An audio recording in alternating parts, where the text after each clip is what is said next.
Tova tűnt pillanat, örökre így marad. A szabadság betűiből hófehér barikád épül. Örök mementó marad az a nap, mit nem felejthet el soha, aki ott volt.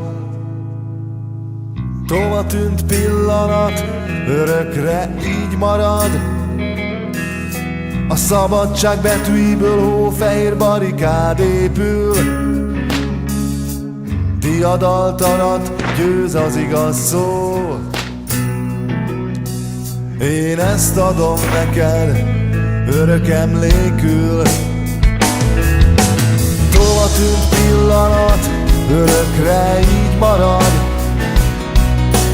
Hazámat védem és fegyverem, nincs más. Csak egy célrojtoszt a zászló, mit neked kell majd egekig emelni, ha kezemből egyszer kihull, ha kezemből kihull. Tova tűnt pillanat, örökre így marad. A szabadság betűiből hófehér barikád épül. Diadaltarat győz az igaz szó. Én ezt adom neked örök emlékül. Tova tűnt pillanat, örökre így marad. Hazámat védem és fegyverem, nincs más.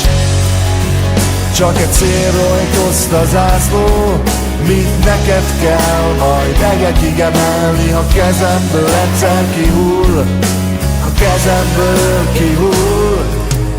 Megkérem a kirekesztés ellen harcolókat, hogy tegyenek végre a magyarok kirekesztése ellen, a magyar gyűlölet ellen, a magyar verések ellen, és haladéktalanul vizsgáltassák ki, hogy mi történt 2006 őszén. Például milyen alapon taposták meg a rendőrök a magyar zászlót, a nemzeti jelképeinket.